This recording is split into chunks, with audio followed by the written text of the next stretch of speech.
कर्ज संकट से जूझ रहे कारोबारी अनिल अंबानी की मुश्किलें कम नहीं हो रही। प्रवर्तन निर्देशालय यानी ईडी के चक्कर लगाने के बाद अनिल अंबानी के हाथों से 5 एयरपोर्ट चला गया है। अब आप सोच रहे होंगे कि ऐसा क्या हुआ, तो जनाब पूरी खबर जानने के लिए आपको हमारा ये वीडियो अंत तक देखना होगा। असल में आर्थिक संकट से जूझ रहे अनिल अंबानी से महाराष्ट्र सरकार 5 एयरपोर्ट वापस लेने की तैयारी कर रही है। राज्य के उप मुख्यमंत्री देवेंद्र फडणवीस ने शुक्रवार को महाराष्ट्र के विधानसभा में कहा कि सरकार जल्द अनिल अंबानी ग्रुप से 5 एयरपोर्ट वापस ले लेगी। अब आपके मन में ये सवाल जरूर आ रहा होगा कि वो 5 एयरपोर्ट कौन कौन से हैं, तो चलिए इसका जवाब भी ले लेते हैं। महाराष्ट्र सरकार जल्द अनिल अंबानी ग्रुप से लातूर, उस्मानाबाद, नांदेड़, यवतमाल और बारामती एयरपोर्ट वापस ले सकती है।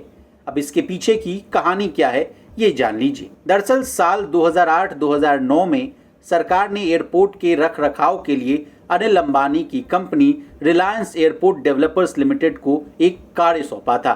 अब अंबानी की कंपनी ना ही एयरपोर्ट का रखरखाव कर रही है और ना ही बकाए पैसों का पेमेंट कर रही है। विधानसभा में बोलने के बाद फडणवीस ने ट्वीट करके कहा कि नांदेड़ लातूर एयरपोर्ट का काम रुका हुआ है। जिस कंपनी को काम दिया गया था उसने ड्यूज का पेमेंट नहीं किया है। एजी यानी अटॉर्नी जनरल से राय ली जाएगी और हम इस काम में तेजी लाएंगे। इसके साथ ही उन्होंने उस ट्वीट में एयरपोर्ट से जुड़ी अन्य परियोजनाओं के बारे में जानकारी दी थी। बता दें, रिलायंस एयरपोर्ट डेवलपर्स लिमिटेड ने इन सभी 5 एयरपोर्ट के लिए सबसे अधिक 63 करोड़ रुपए की बोलियां लगाई थी। अब एजी यानी अटॉर्नी जनरल क्यों इस कहानी में आए, ये जान लीजिए। दरअसल सरकार इस मामले में अटॉर्नी जनरल से कानूनी राय लेगी कि रिलायंस एयरपोर्ट डेवलपर्स लिमिटेड से बकाए पैसों को कैसे वसूला जाए।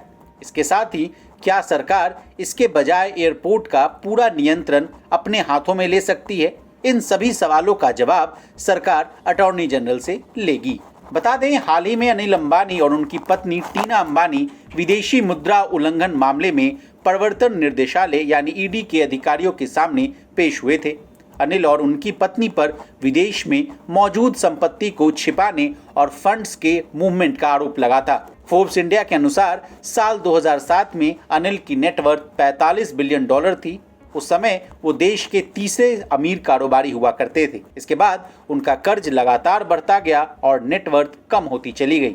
साल 2020 में अनिल अंबानी ने यूके कोर्ट में कहा था कि इस समय उनकी नेटवर्थ कंप्लीट जीरो है। अब इस खबर के बाद अनिल की मुश्किलें और बढ़ गई हैं। अब देखना होगा कि इस खबर में आगे का क्या फॉलोअप आता है। ब्यूरो रिपोर्ट, बिस्तर।